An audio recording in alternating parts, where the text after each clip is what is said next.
first get interested in the presidency? Well, in 1952, really, the first president I remember is Harry Truman. He came to Logansport in the back of a train in 1948. We went down to see him. And in 52, Nixon came to Logansport, again on the back of a train. And for some reason I decided I wanted to get a political button. So I went down to the Republican headquarters, my family were Republicans, and went up and asked for some campaign buttons. Well, you'd have thought I was a panhandler. And they made it clear that they weren't interested in children bothering them. So, although my family were Republicans, I went down to Democrat headquarters, and they said, well, sure, we'd be glad to help you. And by the way, would you like to work here handing out campaign buttons to other people who are interested? So I went through their collection of Stevenson buttons and got a nice assemblage. And then I worked at Stevenson headquarters for the rest of the 52 campaign in charge of supplies and materials for the party workers. So from 52 on, I've been hooked. Where are we sitting? Well, we're sitting in what we call the gallery, and this is a room that we built primarily to be able to display our collections. And it's you know, it's not a museum. I mean, we live here. We use this facility, but it was designed with the idea of being able to display all the different materials I've collected over the years. Who's the gentleman over your shoulder? That's Winfield Scott, and his portraits probably from the 1840s, I would guess. He ran for president, as you know, 1852. Terrible candidate. Got beat, stomped, but he was a distinguished general. Give us a brief overview of what is in your house presidential. What I've tried to do is assemble a representative collection of artifacts, materials that have been used to help elect presidents. And they range from the most mundane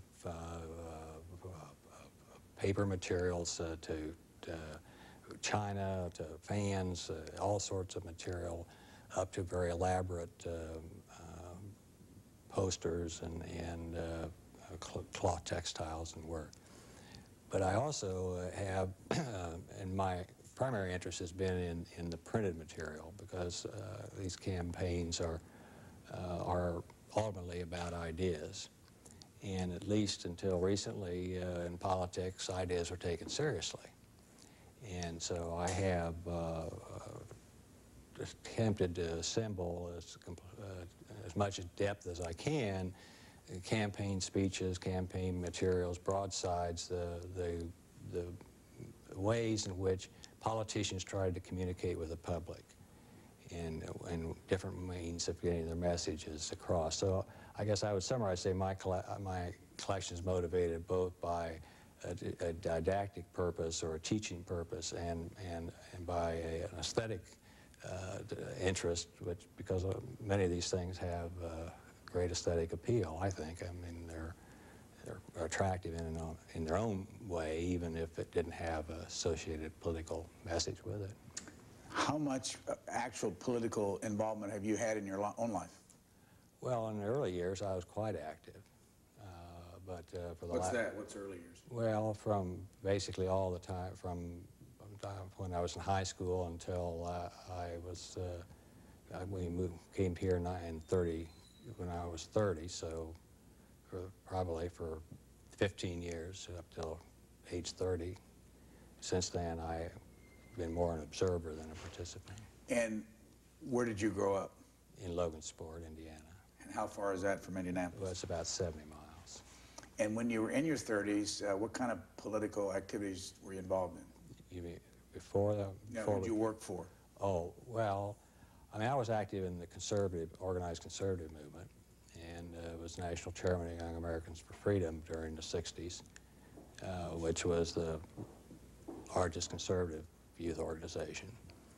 And I really first campaign, it was 60, and Nixon's campaign, where I was interested and active. In '64, I traveled probably 30,000 miles around the country trying to encourage the conservative troops. Obviously with no more success than any of the rest of the Goldwater people in one way, but in another way, of course, it was a great success for us. It's what made conservatism real in the Republican Party. And then starting in '66, I went to work for Nixon. I was with Nixon on and off until I went in the Army. Then after the Army, I went to the White House. I was there with him for 2.5 years. And when did you move back to Indianapolis? In June of '71. What do you do now here in town? Well, I've pretty much retired from practice of law. For 25 years, I practiced law. And now I'm in the real estate business. When did you build this wing on your house? Well, first let me ask you, when did you move to this house? Well, we moved here, we've been here since 1971. And we moved here directly from Alexandria. We lived in Old Town and moved here in '71. And we've been here since. We added this addition in the last year. I guess we got done pretty much with it last October. Do you have any idea how many individual items? I haven't got the slightest idea. How about books? How many books you got? I'm really not sure. I mean, I've got boxes of books in the attic and boxes in the basement. I probably have somewhere between 5,000 or 10,000 volumes. On presidents? Well, on politics, as opposed to presidents. Is there one era that is covered more than others in your collection? Well, I try not to do that. I think one of the things I've tried to do is to focus, at least in my printed material, on those areas where I don't think institutions are doing the job. If you go to many libraries, research libraries, places, they have great strength during the so-called federal period, through the Jacksonian period, what we call the second party period. And up through the Civil War. But for reasons that maybe just reflect the culture, what might be characterized as the Gilded Age, the period from after Lincoln's death until the turn of the century, is largely unrepresented. And yet that was the period in which America really became what America is today in terms of its great economic strength, and politics was a big part of that. And so I've tried to get as much material in depth in that period as possible because I think it's one that's going to take a fresh look. The other area that I've, in recent years, been acquiring heavily is in the period of the American Communist Party, and because I think that with what's now coming out of the archives of the Soviet Union, sooner or later somebody's going to take an honest, fresh look at that period, particularly the 30s and 40s. And at some point, materials that need to be gathered and reevaluated. What was your philosophy? I assume your wife helped you on this, building this wing of your house. What's the architecture? Well, we wanted basically a classical style, which would reflect a period from 1820 to 1850, simply because that was compatible with the original part of the house, which is Greek Revival and earlier. But we also wanted it to be open and inviting space. As I say, we live here, so we don't have a ticket counter out here. And so the idea was to make it as warm and inviting a space as we could, and also a space that lent itself well to presenting this material in ways that people could relate to, because I think one of the quarrels I think every collector has with so many institutions is that we think this material ought to be out and enjoyed and available so people can learn from it. It doesn't do you a lot of good to have wonderful items and have them squirreled away in the storage area where no one can enjoy them. And so we've tried to make our home available for people who in the community, in the neighborhood, and our friends to come in and enjoy it. You've got an office upstairs. Mm-hmm. And above it, you've got all kinds of inaugural tickets and addresses, and then you've also got material around it that are in little drawers full of campaign material. Explain what that's all about. Yeah. Well, the latter part is that I have our campaign pamphlets. I think when you deal with the printed material, it's important to try to relate this material to the way campaigning developed in this country. For example, the campaign newspaper. By a campaign newspaper, that's a newspaper that was published solely for the purpose of promoting a candidate for president. And in the early part of of the 19th century, at least up until the 1850s, the press was a partisan press. No one had the illusion that a newspaper ought to be impartial or objective. A newspaper was a means of communication by one political party to its voters and others. So in 1828 is the first campaign newspaper that was published, primarily for Jackson. There were a few for John Quincy Adams' re-election. But periodically, every 4 years after that, the entrepreneurs or the local party people would get together and they'd raise enough money to get a newspaper going so they could communicate. Another type of printed material was the campaign almanac. Everybody had to have an almanac in the 19th century in order to know what the heck the weather was going to be. They couldn't put up on the TV. And so the politicians didn't lose any time figuring out this is a great opportunity to get to the people because they got to have an almanac, so they might as well have the Harrison hard cider almanac, or they ought to have the Zachary Taylor Mexican Victory almanac, or they ought to have whatever. And so you have a period starting really in the mid 1840s when it really started. The Whigs had some a little earlier. 1840. Up until after the Civil War, every campaign you had a series of campaign almanacs. Then you have campaign songsters. These campaign rallies were entertainment. They were exciting. And so if you're going to have a viable campaign, you had to have music. And if you're going to have music, you got to have songs. If you have songs, they ought to promote your guy and bash the other guy. And so you have a whole category of printed material, which are campaign songsters. And then you have the campaign textbooks, and these started in the 1850s in primitive form, and then after the Civil War were very prominent. And that was you put a textbook together, a Republican textbook for 1900 or the Democratic textbook for 1876, and you put in there all the dirt you could find on the other guy, as well as occasionally you put in some information on your people. But if you really want to know what was going on in the campaign, and at least from the perspective of a party, I mean, those textbooks are probably the single best method. And then you had campaign pamphlets that addressed specific issues. Kansas, of course, was Bleeding Kansas was a tremendous issue in the 1856 campaign, somewhat still in 1860. The Know Nothing, American nativism. So you have these various populism, and so these generate a whole category of material. And then the campaign speeches that were given and published and distributed. And distribution was a major consideration to the campaign people. And each campaign, starting back in the 1840s, there'd be a congressional campaign committee appointed. That wasn't a permanent ongoing committee like what we think of today. And it wasn't about just raising money. The principal function of the campaign committee was to do two things. One was to see that speeches by prominent members of the party on the issues of the campaign were printed in quantities and distributed out to the clubs for the campaign. And the second thing was to coordinate the speakers, to get speakers out on the hustings speaking around the country. And so these printed speeches really reflected what the party managers thought were the issues of concern to the people, and by collecting and reviewing those, you get, again, a feel for what's going on.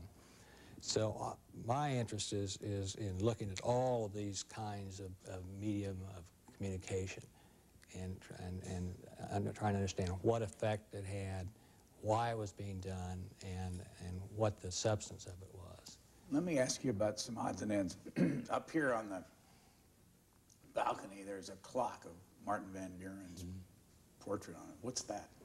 Well, it's exactly that. I mean, the clock, they didn't miss any opportunity to put the message out, and people were extremely partisan. I think the biggest difficulty today getting people to understand what American politics was like in the 19th century, because everyone, we don't have a sense of identity with party. Party loyalty is no longer a very big consideration.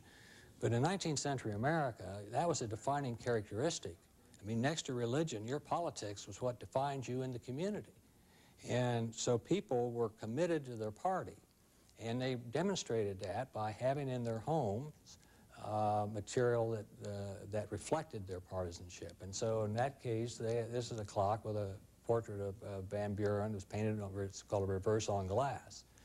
But as you can see, also we'll see, I mean, I have a clock with Harrison, from William Henry Harrison's campaign, that shows the log cabin and his campaign theme.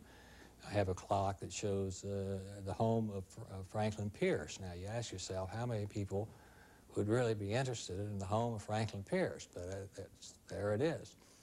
And so there were a number of these. Clay, you see clay clocks. I have so these were items that stood in people's homes. You have the rug upstairs, the Harrison rug. What's that?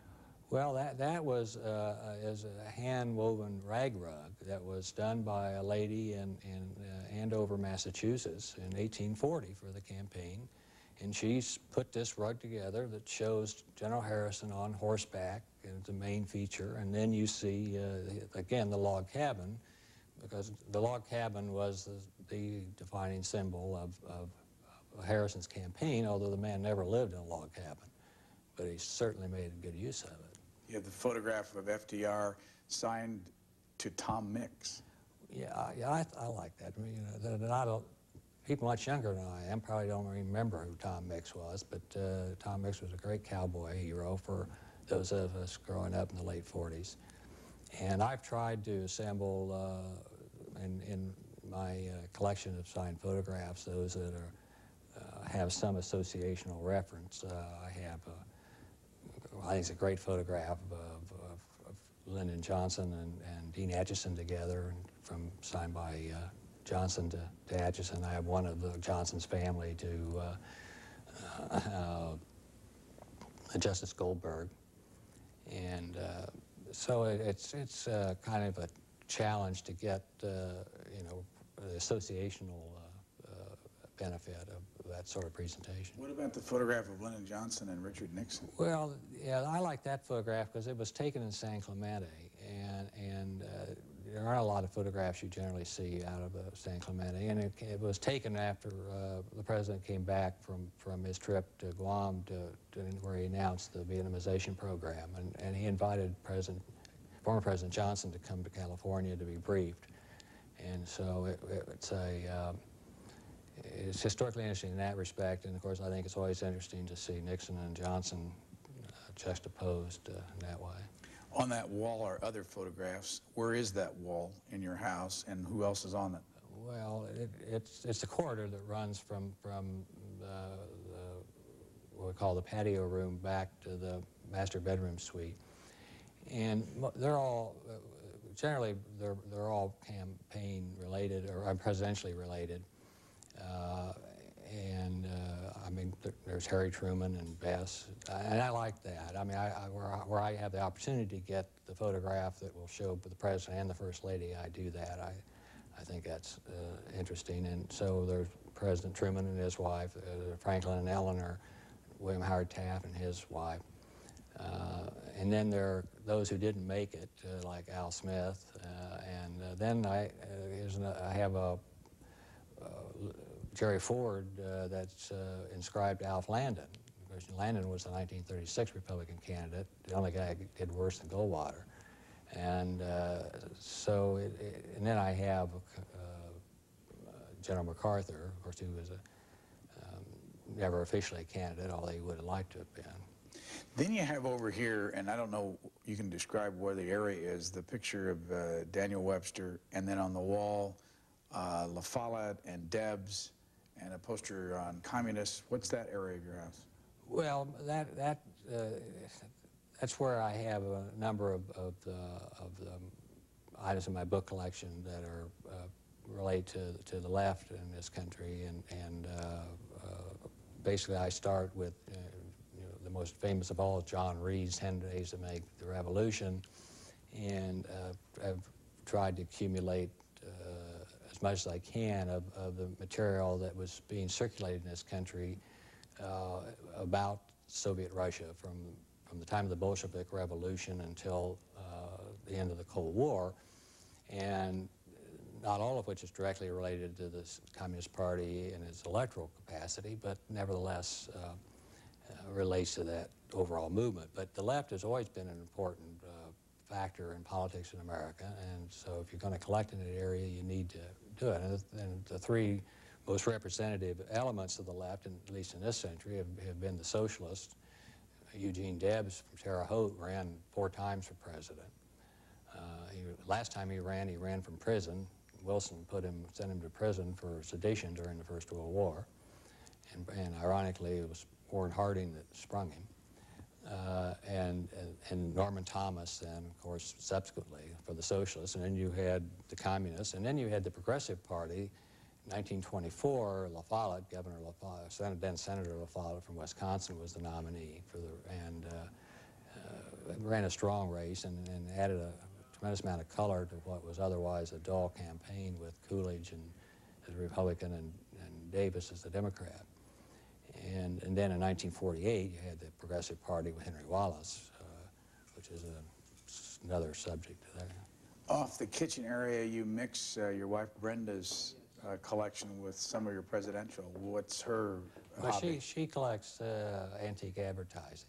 And of course that fits in well because one of the more interesting uses that have been made of political images, particularly presidential images, are in an advertising context. I mean, if you look at, all the ways in which business tried to exploit the president and first lady in marketing. I mean, I have all the items that, for example, that show President Harrison wearing a particular shirt. If you know, this is the shirt the president wears, you better get your own shirt. Or they loved Francis Cleveland, and they have trade cards and posters and stuff showing Mr. and Mrs. Cleveland out buying this or that or something else. And so it's a natural mix between her interest in advertising, antique advertising, and my political. And so that's kind of the common meeting ground where we share space. What's the furniture in this room, and are there any special antique pieces? Well, generally, the sofa is an early piece, and but we basically wanted to you know, have the furniture lend substance to the room, but what we hope people will recognize when they come in this room is the material that are on the walls and on the tables, and recognize that that lends itself well to daily living. Is this an expensive hobby? You know, as hobbies go, no. I mean, it's really somewhat amazing. I mean, you can put together, if somebody wanted to start a collection, a serious collection of presidential campaign material today, they could do so at a reasonable cost and come up with a very nice representative collection. I would say that probably certainly less than 5% of the material that's in the hobby would sell for over $10,000. You compare that to fine art or to coins or stamps, and of course now the one area, and there are certain areas where I'm not a competitive collector, for example, and generally in the autograph and manuscript area, the prices are just too high. But this is, I think, a hobby for the average person, I mean, who's a collector. I mean, you can't do it for free, but I mean, it's not like you got to hawk the house to do it either, and still have a broadly representative collection that demonstrates or illustrates how elections have been held in this country. You know, it's important, I think, to understand this that we're the only country in the world that has had this kind of political system. You couldn't go to any other country in the world and try to put together a collection of showing, you know, the way in which the people determine who their governors are going to be. And so this material is really is unique to the United States, and it is so. I find, you know, sometimes that people just take for granted that this is really something different that we have here, and we need to prize it and be aware of that. Have you ever met anyone that has done the same kind of thing you're doing? Well, there are a lot of collectors of political memorabilia, and there are collectors that have certainly more substantial collections than I have. I don't know that anyone has been inclined maybe to go to this extreme to integrate their collections into the way they live every day, but it's something that Brenda and I you know, feel fits our mode of living. We enjoy it, and we feel comfortable with it, and we like to share it. We'll return to the program in a moment, but first, we want to know if you might have any presidential memorabilia you'd like to share with C-SPAN. Call our viewer services number at area code 202-626-7963, or contact us on our website at cspan.org and describe your collection or artifact. We may want to share your memorabilia with our viewers. Again, that number is 202-626-7963, or contact us through our website at cspan.org. Now back to our interview with presidential memorabilia collector Tom Huston. Your kind of storage area, you have a poster that has 3 characters up there, and it's a McGovern poster. What's that? Yeah, that's the great McGovern concert there for Carole King and James Brown and Barbra Streisand. And it is a wonderful poster. I mean, graphically and in terms of interest, and one of the, clearly, I think, of the modern campaigns is the best campaign poster of that period. You know, I distinguish between what the artistic effect of the poster and the substance of the message, but nevertheless, it's a great piece. In that room is your storage area. Do you do all the framing and stuff? No, I can't do that. I have to work to make a living, so I farm that out, but I have a lot of material. I mean, you can't put all the material you have out at one time, obviously, and then collectors are compulsive. I mean, it's not like you say, well, you've got this lovely room and you've got something on every wall, why don't you quit? I mean, it's like asking a drug addict, why don't you quit? I mean, you can't quit, not when there's something out there that's great that you don't have. In the same area where your storage room is there are a bunch of posters around. What's that room? Well, that room is intended to show the variety of material that is available in the political area, the different means of communication. I mean, there are fans. There's a pair of fans down there, for example, that show one has Benjamin Harrison and has Morton as running mate.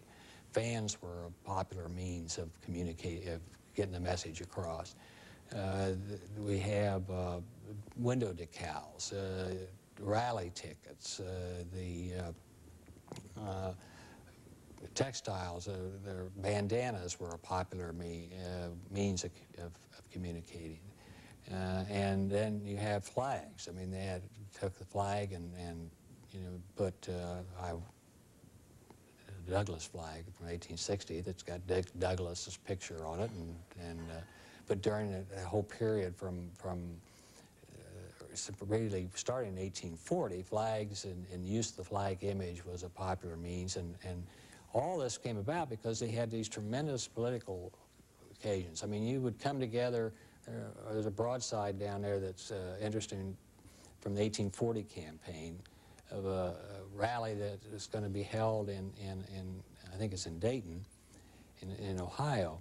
And I mean, it's a 2-day or 3-day affair, and you brought the family, you loaded them up, you went to the community, and you had big eat-outs, and you had speeches, hours after hours of speeches, and people turned out for that. And that particular broadside is interesting because it announces that one of the speakers is going to be William Henry Harrison. Well, up until nearly the turn of the century, I mean, presidential candidates did not go out and speak at campaign functions. I mean, you'd hear about the front porch campaign.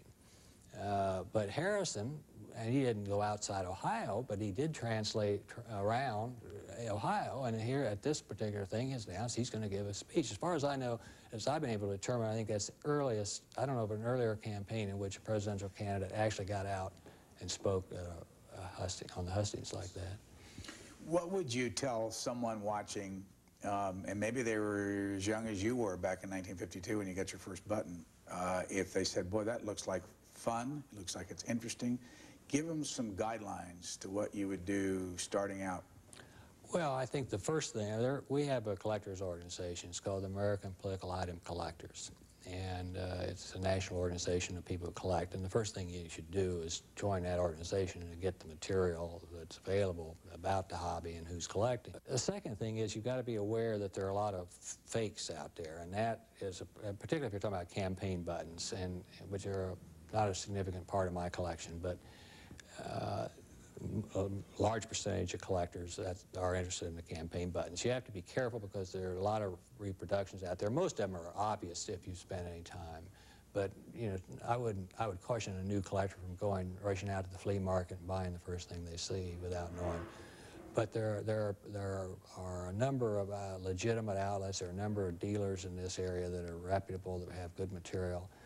And it's a small enough hobby that you can get around. There's political shows. There's a national convention in August in Atlanta.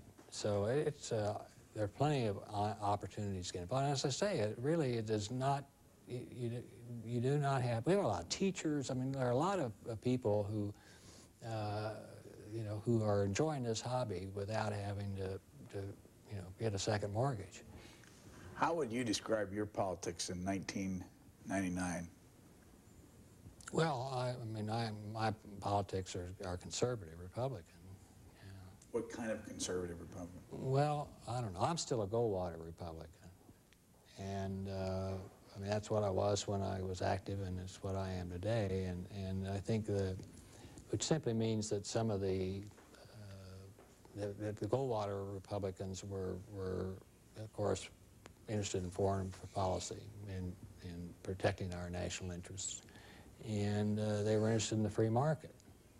And of course, in that time, we didn't have the so-called social issues on the agenda that we have today. And I think, like Senator Goldwater, I'm skeptical of some of that. I mean, I think that one of the things you benefit from this kind of hobby, if you read this, is that you realize that there are very few things that are new.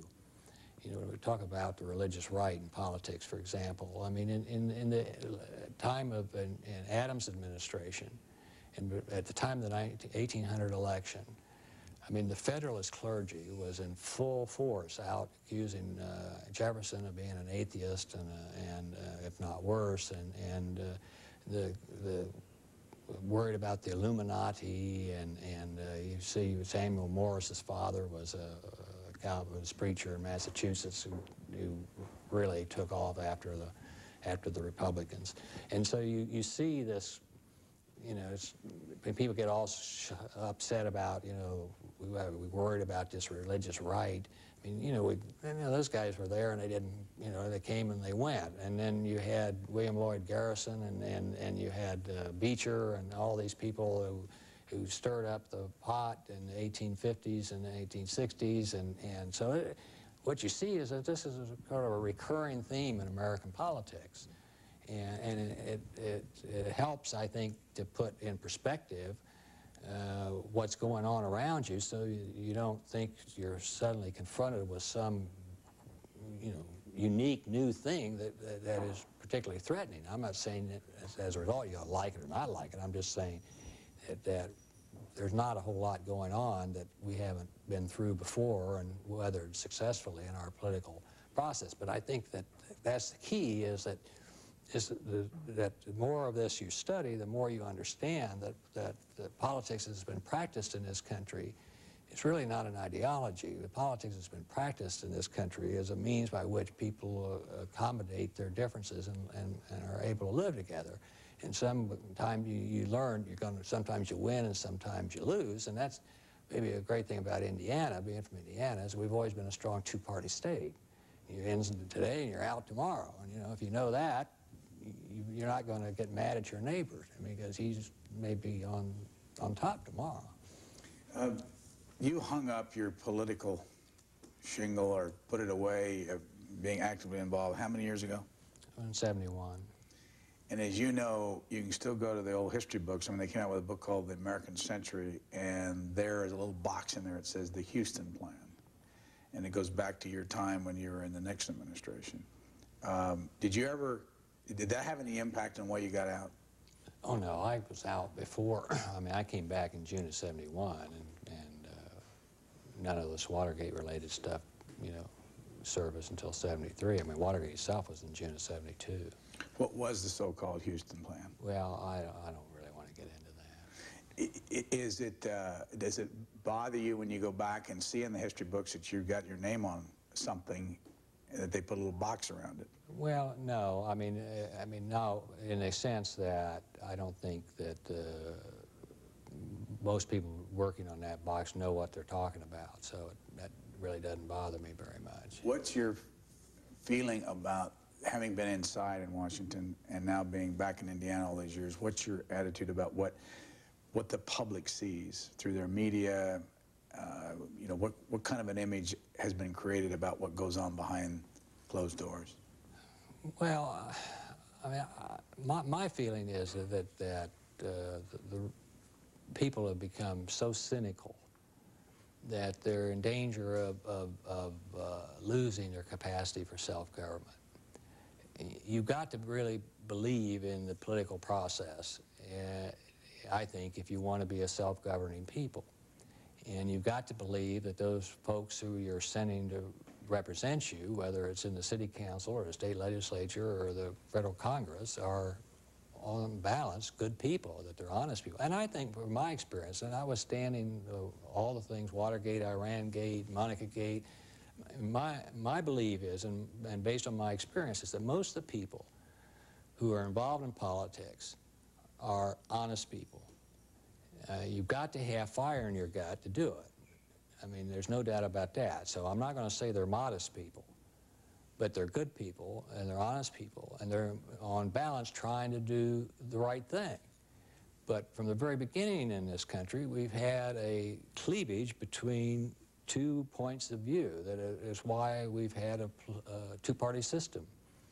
And so there's always going to be this contention and this difference of opinion. It can be civil or it can be uncivil, and it's been both in our history.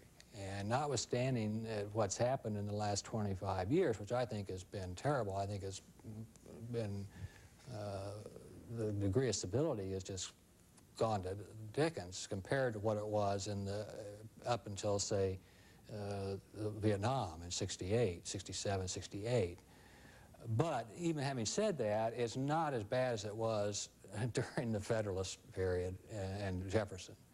And it isn't as bad as it was in the end of the 1850s. And so, you know, I think there's reason to hope, but somebody, and I think this is one of the things that academics fail to give any thought to, and curators don't give thought to, but one of the things that we've got to do through our writing and through our presentations, or whether it's in museums or whatever, is we've got to give, recreate the idea that a self-governing people are not a given, and that everyone's got to participate, and that there are going to be differences, and that is part of the process. And you go into the ring, you beat each other up a little bit, you walk out of the ring, and you go about your business. And that's what made this free government that we have today. And so I'm hopeful that we're coming out of the worst of it, and that going forward, we'll have a better image of what our political process is all about. Can you name your 5 top favorites of 41 men who have been president? Oh, well, I mean, obviously, I mean, yes, but only because, I mean, with a caveat. I mean, you know, there wouldn't be we wouldn't be the country we are today without Washington. I mean, people don't understand how many precedents Washington set that have made the difference, and so, you know, there wouldn't be a country without Washington. There wouldn't be the country we know without Lincoln, and so, you know, they kind of mark the gap. Certainly, in terms of whether, without regard to the presidents I agree with, but presidents I admire in terms of their ability to achieve what it is they set out to do, and you rank Franklin Roosevelt right up at the top of the pile. And of course, I think Reagan is at the top of the pile. But I think Reagan, contrary to what the more sophisticated people are saying, was so much more successful than he's given credit for, in that he understood what he wanted to do, he focused on it, and he got it done. And that's what marks great leaders. And so then you get, and then, you know, Jefferson is such an anomaly, I mean, an enigma. I mean, you know, the great thing about Jefferson is that anybody can conjure up some Jefferson quotation that will support his position. But the guy was amazing in his, not just his political role, but you know, as an architect and as an agricultural person. I mean, the genius of the guy is so commanding. But you know, it's interesting to me because I think that on balance, America's been very fortunate that when we really needed great presidents, we had great presidents. And when we think about those presidents that aren't so great, it was a period that wasn't so critical. But my quarrel with, I guess, with the premise of the question is that, you know, there are a lot of other people who made this country what it is, politically speaking, and particularly in the Senate. And if you think about the period from 1820 to 1850, a period when the Senate was dominated by Clay and Webster and Calhoun, the great constitutional debates in this country were not taking place in the Supreme Court.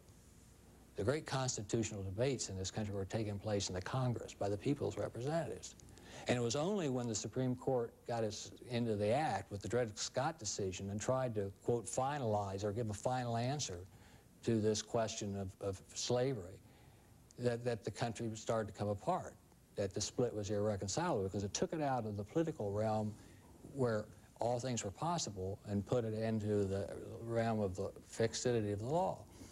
And so we need to, I guess from my feeling is we need to make sure that we don't lose sight in our educational efforts of emphasizing the important role that the people's legislators have played. Now, it's hard, I understand today, it's awfully hard when we see what we have to get too excited about Congress as an institution. But nevertheless, the fact is that the real political game in America in the 19th century was in Congress. You have a bust upstairs. I think it's a bust, but you have a lot of things in here. Benjamin Harrison.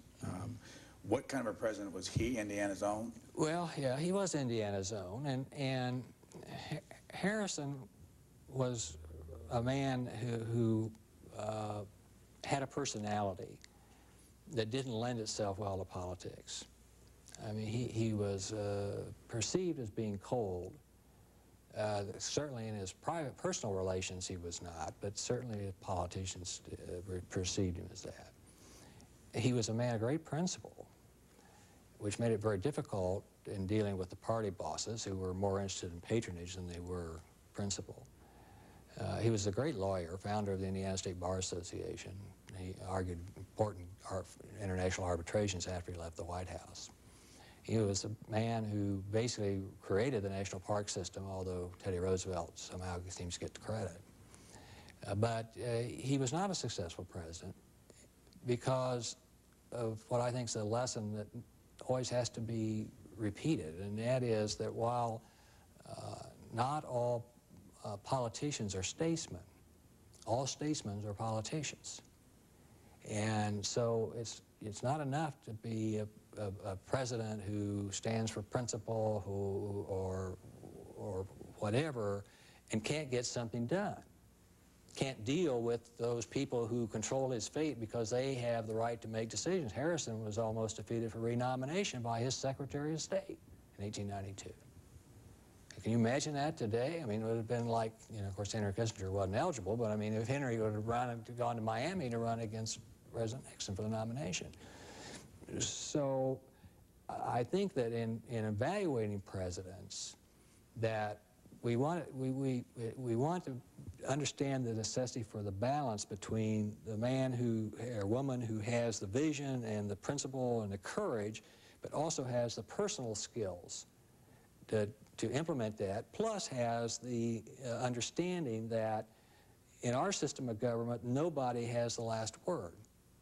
The Supreme Court thinks it does, but in reality, in the final analysis, no one has the last word except the people. What are you going to do with all this material eventually? Well, that's every collector's dilemma. You know, a lot of wonderful material has been acquired by institutions and put in shelves and never seen again, and that's frustrating to collectors and to people who think that the real value of this is to get it out and let people enjoy it. On the other hand, when you've spent nearly 50 years trying to put together particularly what's largely a research collection, at least in the printed material I've talked about, you hate to see that dispersed and lost. I don't know. Except for the Harrison material, all the Benjamin Harrison material I have will go to the Harrison home. If you had it to do over again, would you do it differently? Well, yeah. I mean, if I think of all the great items that I could have had that I didn't get, I mean, that's every collector's worst nightmare, is you think, my Lord, why didn't you do that? I remember once I was at an antique show and I went by in this booth and I happened to look down and there was a little pamphlet, The Life of Abraham Lincoln by J.Q. Howard. And I looked at it and thought, well, you know, I think I have that. And I walked on around down the next aisle and I said, oh my Lord, that's Howard, very rare piece. I turned around, headed back, and by the time I got there, the darn thing had been sold. I mean, that probably was 20-some years ago. I'm still moaning it. And so you're always thinking about, collectors are ingrates. They're always thinking about what they didn't get or what the other guys got, not what you have. But nevertheless, you keep on after the chase, and that's what as long as I hobble around, that's what I'm going to be doing. Let's very quickly go over the people that you named as president that you thought were in the top 5. What do you have George Washington here? I have several items. One, I have a bowl that was English bowl that was made during his presidency that has his photograph in the bottom of it, and then I also have a picture that was made during his presidency that has the states, what's called the state links around it, showing the states in the Union at that time with this picture amount. And then I have 2 or 3 inaugural buttons. During his inauguration, they made special buttons that the people could put on their vest coats that mostly had initials, GW or some sort of a symbol of that sort. And but as far as, of course, there wasn't any. Washington never made a campaign, so there's no campaign material. Ronald Reagan. Well, Reagan, I have mainly campaign buttons from his campaign, and I have a photograph of he and Nancy that's signed, plus their White House Christmas cards, and I don't know what else, those similar things. And finally, you have up in the corner a big, huge framed, special card given out by Jimmy Carter? Yeah, it's a print that it was a wonderful print showing the White House in winter, and it was a gift from President and Mrs. Carter to their senior staff when they left the White House in 1980. which I think is a exquisite taste and touch of class that they demonstrated. You know, one of the things that you find if you've been in politics is how frequently those people for whom so many devote so much get so little regard. And you know, I think that I like that piece if for no other, one of the main reasons, because it suggests a sense of appreciation by a president who understood that there are a lot of other people that helped to try to make his presidency work. Tom Charles Huston, that, I see that on your desk up there somewhere. No Thomas? No Thomas. My mother said you thought they're going to call him Tom, so I'm going to name him Tom. And Charles is named after somebody? I don't think so. And the name Huston? Well, I don't know. I mean, it's an old Indiana name. Our family came from Pennsylvania to Kentucky, and like so many Hoosiers, came across the Ohio River and sometime before 1820, and they just were dirt farmers like most other Hoosiers. Tom Huston, thank you.